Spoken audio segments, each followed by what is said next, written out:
To another episode of the Cattle USA Daily Podcast. Today, we are again going to be looping it back to an hour-long episode from my other podcast, The Next Generation, that I have shortened down into about a 25-minute episode for you guys this week. It is with an amazing and dear friend of mine, Amanda Nigg, with FarmFit Mama, or FarmFit Training. If you guys know her online, she hosts an amazing platform just about fitness and mental health within agriculture, the correlation between them, why as agriculturalists it's important for us to care about our mental health. And I felt like it was really timely to bring this episode back around for you guys this early spring, as a lot of us are starting to get those spring jitters and feel a little bit more confident in getting outside, getting active, doing all the things like that, and why it is important for us as agriculturalists to, even though we're being active on a farm or ranch, to still take care of ourselves in other ways. So without further ado, let's go ahead and get into this podcast with Amanda. And before we do, if you guys can like, subscribe, rate, review, all the things, we really appreciate it here at the team. And let's go ahead and get into it.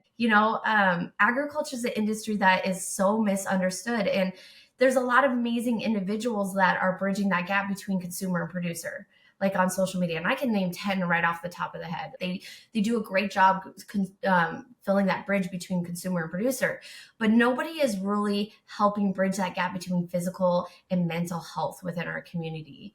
And that really came head to head for me is in 2020, the day before the national pandemic, our house that we just built 4 years prior caught on fire and we lost everything in 2.5 hours. Like our dream home just burned to the ground. And then that next day was the national lockdown for 2 weeks. We know how that went.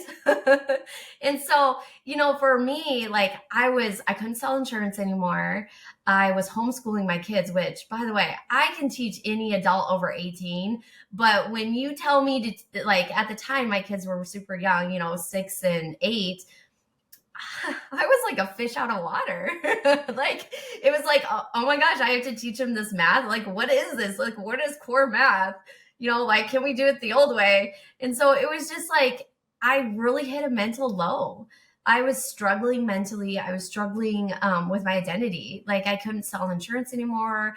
I'm taking on these roles on the farm and I'm homeschooling. And in addition to that, we're homeless. And it was just like mentally, I was at my lowest point. Like, I wasn't suicidal. And I want to make that clear. But at the same time, like, the only resources available was a 1-800 number. And for me, like, I understand how that can work for some individuals, but for me, I had that mentality of someone else could use that, and that's the problem with agriculture is we're so stuck in that way of, oh, somebody else can use that. I don't need that. I'm not to that point. And I was definitely there. And so I never called it or anything like that. But, with that being said, I've always been super athletic. Like, I've been that person in every sport you can name of. I'm very competitive, which my oldest has my competitive mentality. He's just as competitive as his mama, which my husband hates. And, and I've always loved nutrition. I actually have an associate's degree in health promotion. So, like, that whole aspect of things really intrigued me. And I knew that, working on my physical health really impacts my mental health. And so when we lost our home, my gym was at our house and same with my office and everything. And my husband knew that. And so he would actually go to our junk pile, which every farm has a junk pile, let's be honest. And he would, in 2020, pull these random pieces of equipment out for me to use as weights. Because like in 2020, you couldn't get weights. Everybody was buying everything at home, and trying to put together a gym because they're like, I need to work out. Like, this is crazy. Like, what's the next couple months going to look like? And so I started flipping these tires, these old tires that had holes in them. I started lifting these random pieces of equipment, like, from the old tractor parts and stuff like that as weights. And one of the things I really noticed was my mental health was switching. And I really shared my journey online. We have GPS, obviously, where you can click a button and it keeps you in your rows and stuff like that. But what's not advancing in agriculture is the health side of things, like the physical health side of things. Because nowadays, like, you don't even have to go and pick up hay bales. Like I remember when I was little on my husband or my grandpa's hobby farm, he would bale hay and we would have to literally go out there and pick up these hay bales and throw them on the back of a trailer and huck them. Well, now there's a machine that actually picks them up. Like that's freaking cool, like saving time, efficiency, it's quicker, like you get more done. So again, the technology side of things is very advancing in agriculture. But the physical labor side of things is not. And the more holistic approach to health and wellness is not either. And so that's really where FarmFit training came about. So when later that year, I decided to go get certified as a personal trainer and nutrition coach to start off with. So with that being said, there's a lot of pride that goes into agriculture and future generations, but those future generations are not going to be able to be stewardess of the land or give their heart and soul in the land if you're not around, and people forget about that. They're like, are you going to want to be that 80-year-old in the nursing home that's wheelchair bound? Or are you going to want to be that 80-year-old doing push-ups, pull-ups, and self-sufficient? And for me, I wanted to be that one that's self-sufficient. Like I want to be able to keep up with my kids, be that cool mom that's hands-on and not be that mom that has to sit on the beach covered up because I'm insecure in my own skin. Like I didn't want that for my family. And so, going back to that health component, like I knew that I needed to change myself. And I don't make this public that often, but I was that mom that gained 60 pounds. I'm 5'1". I gained 60 pounds on both pregnancies. Like, I had one emergency C-section and the other one was scheduled, which ended up being a quick C-section as well. So like, I've been that mom that's uncomfortable in her own skin. I've totally have been there. And, and I've been that mom that has no energy through the day, and has a hard time keeping up with her kids. And so for me, it was just like, I wanted to be that change for our family to show them like, hey, we can feel our body. It's not that complicated. Mom could be right here with you. Like the other day I played football with the boys. And my husband recorded me and he's like, holy cow, you took that tackle. Cause my 10-year-old just like wiped me out, like totally wiped me out, like no mercy. But again, I didn't hurt myself. I bounced back. And for me, that's super important is I want to be that leading charge for our family and be that hands-on mom. And the only way that I know I could do that is like tapping into my own physical and mental health. Well, like, okay, when you think about it, like, let's say you go for a walk and you're walking, and I'm going to give you a scenario. For example, like, let's say you're walking on a flat road and, it's not difficult. You're not boosting up your heart rate, like everything's, static, but you're moving your body, right? That's great. Now, let's say you're walking that same pace, but now all of a sudden you add a hill in there. Next thing you know, your heart rate goes up a little bit, and you feel a little bit more muscle engagement. Next thing you know, you're tackling this massive hill and you get to the top of the hill and you look back down and you're like, yeah, I freaking just crushed that. I might be out of breath, but at the same time, hey, like, let's go. Next thing you know, like you get this flood of happiness, and those amazing things are called endorphins that a lot of people forget about. They're like your happy medicine that's already built into your body. And then the next day you're like, hey, I want that feeling back. Like I want to feel that again. So then you repeat it and you do it again. And then next thing you know, you do it again and again because you want that adrenaline rush. You want that happy pills. You want those endorphins to flood your body. And that's just like working out is like, when you first dabble into it, it's a little scary. It's like, where do I go? Like, how do I get into this? Your body starts to get sore. Those first 2 weeks suck. You're like sore in places that you didn't know you could get sore, and the next thing you know, when you start to add nutrition, it's like overwhelming because you have to realize, like, I'll be honest, I'm 38 years old. I'm almost 39. Like, someone like me, I had to undo when I dove headfirst truly into my fitness journey after my second child, which was in 2017. And, again, I've always had that fitness background, but again, I gained that 60 pounds in pregnancy. So that was a lot of extra weight to carry around and try to move around that wasn't normally on my frame. And in 2017, there was a lot of moves I could not do. Like you told me to do a deadlift Next thing you know, I'm having back pain. And I'm like, wait a minute, I should be feeling this in my booty, not my back. But again, you have to start. You have to take that first step. Is it going to be pretty? Absolutely freaking not. Are you going to have perfect form right out the gate? No. But it just like anything in life, the more you do it, the more consistent you are, the easier it gets. And then the next thing you know, you're doing this beautiful thing called progressive overload, which a lot of people don't even talk about that correctly. Progressive overload is like, let's say I start with 8-pound weights and all of a sudden I'm doing great form and the weights are getting easier and lighter. And next thing you know, I'm like, okay, I want to stay in this rep range, like 10 to 12. Let's increase the weight and drop down to the minimum of the rep range, which is 8 reps. And so 10 reps, 10 to 12 is what I said. And so then I'm lifting 15 pounds at 10 reps. Then I get back up to 20. And then I'm like, wait, I'm at 12 reps with 15 pounds and it's easy again. Let's go back down to 10 and add more weight. And again, in return, you're building that lean, sexy muscle, which a lot of women don't understand is like, hey, you have to lift heavy weights to build muscle. Muscle shreds fat faster. And one of the things that I absolutely love is when women come into the program, they're like, I want to be toned. Okay, well, in order to get toned, you're going to have to lift heavy, sister. Like your little 5-pound, 8-pound weights are not going to do shit. Like, let's pick up the weight and let's start putting on that muscle. And then again, when you couple that with a high protein diet, so something we do educate on and teach fully is something called macronutrients, but this is a big word. And a lot of people are like, I've heard of macros before. I get that you're focusing on protein, carbs, and fats in large amount, but how those numbers work is different from every single person because we're unique. There's only one us. We're one of a kind. There's nobody in this world like you, which is super freaking cool. So with that being said, is your macro profile is going to be a lot different from somebody else's.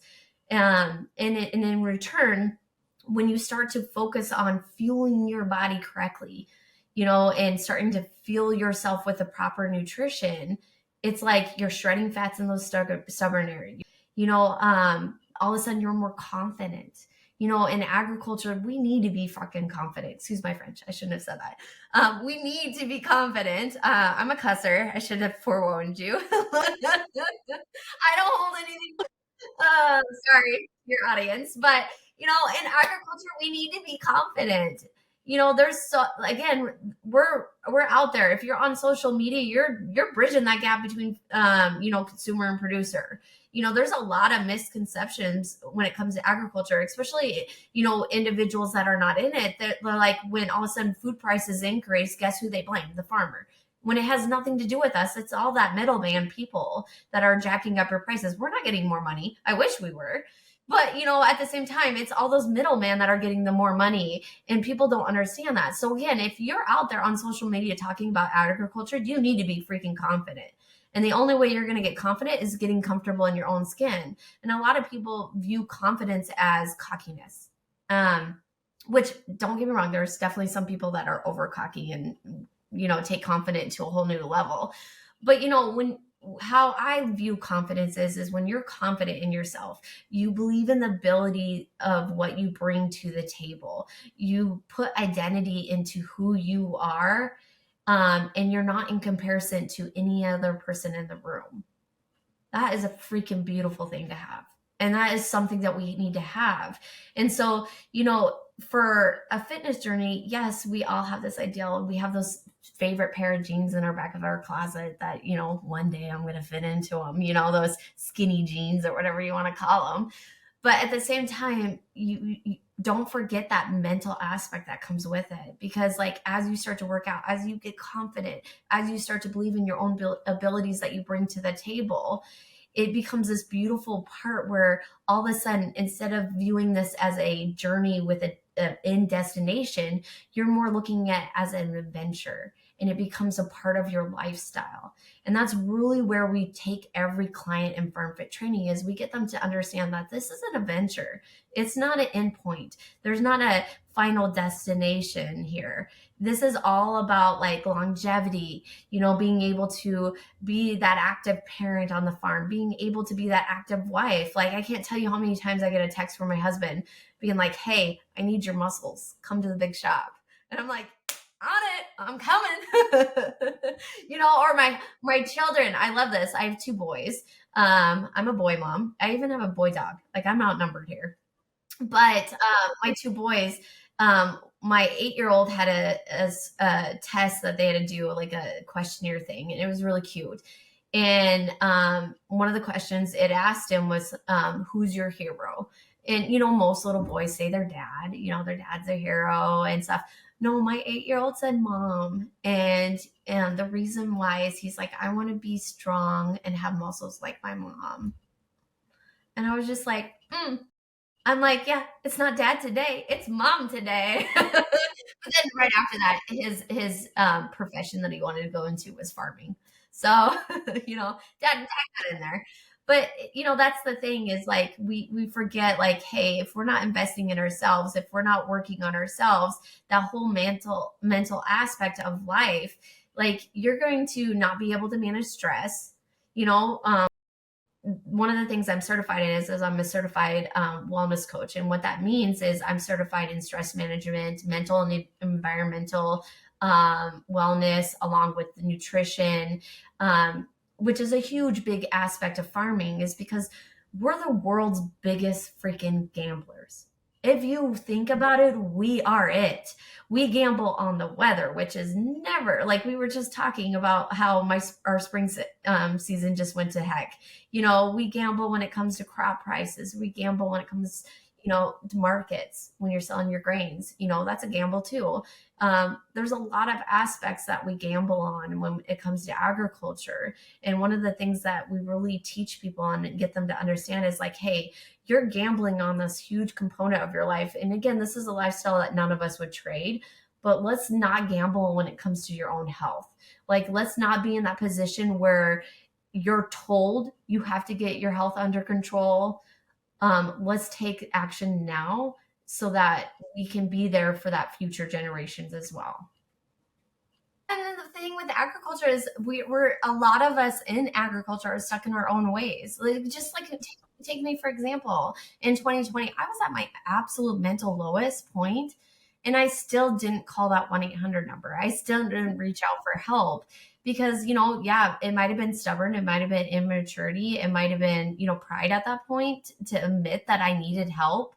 But that's the thing, is there's so many great avenues out there to help you. There's I actually spoke at American Farm Bureau Federation.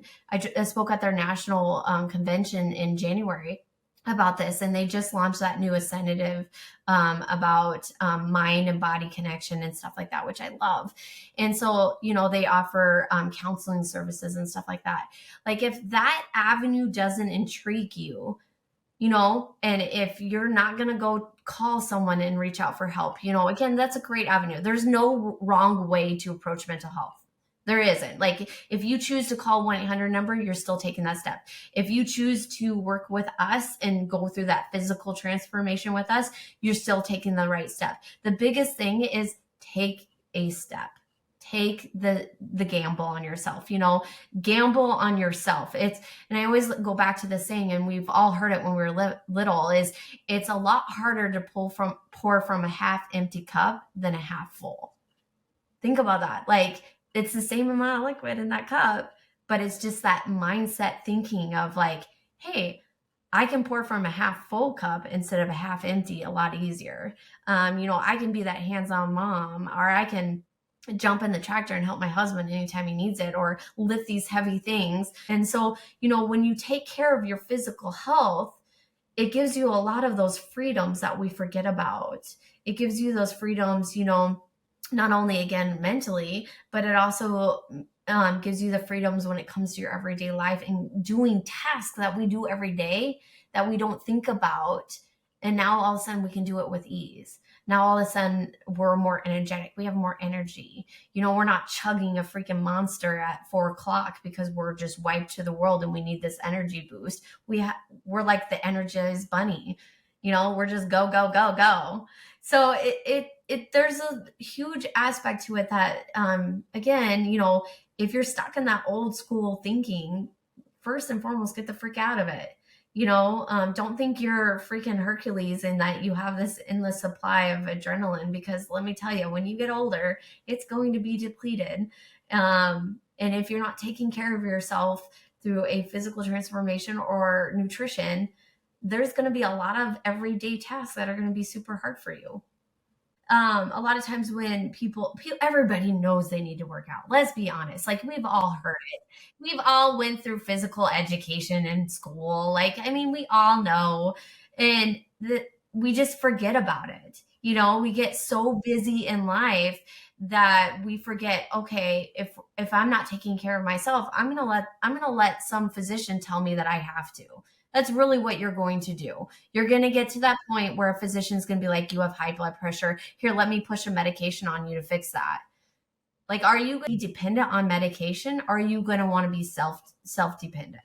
Like, that's, at the end of the day, that's really where it's at. It's like, I don't want someone telling me I have to do something. I want to take control of my life now and be in the steering wheel, in the driving wheel. And I want to be that 80-year-old old grandma out there hucking these seed bags and showing these young busters up and saying, hey, no, I freaking got this. Like, move aside. Like, this is my, you know what I mean? I want to be that example for my children, because that's the thing, is I didn't grow up in a healthy household. I love my mom to death, but she has always struggled with her weight and her insecurity. She's always gone the quick fix route. She's currently taking a medication to lose weight, which I freaking hate. And don't even get me started down that rabbit hole. Trust me, I lectured her when she was here. She got an earful. But with that being said, I love my mom, and my mom's absolutely amazing, but I've never had that strong woman that was comfortable in her own skin, that was that go-getter. And for me, that was a really driving force, is I want my boys to look at their mom and be like, my mom's a powerhouse. Like, my mom can do anything. And, it kind of leads back to it leads back to taking care of myself and diving into that cup. And so, going back to 2020, I was low. I didn't want to get out of bed. I didn't want to work out. I didn't even want to face my children. It was just our world just got freaking rocked upside down. And all of a sudden I'm having to figure it out. Was it easy for me to start working out and posting that online? No. I promise you, if I go back in my stories and go back on social media, I'm crying in probably every single post. I'm not kidding. It was a sob story. You followed me. You probably don't remember this, but I cried on social media. I was very vulnerable. But again, me facing my own insecurities and my own vulnerability is where I got to where I am today. And so it's okay if you don't have it all figured out. It's okay if you don't know where to go. And it's okay if you're struggling right now. What's not okay is staying in the same position and not doing anything about it. Just start. That's literally my one piece of advice. Just like that Nike slogan, just do it. Just start. It's never going to be a perfect time. How many times do we jump in a fitness program or a nutrition program because we have this vacation coming up, or a season of life where we want to take control? It's never going to be a perfect time to start. There's never going to be this door that all of a sudden opens and you have all this free time. It's just not there, And so my one advice to anybody out there is just start. It isn't going to be pretty. It's going to be uncomfortable. There's going to be a lot of things that you're going to go through that some days it's just going to be shit hit the fan and it's not going to be perfect. But at the end of the day, you're still taking that initial step and you're still investing that time and energy in yourself.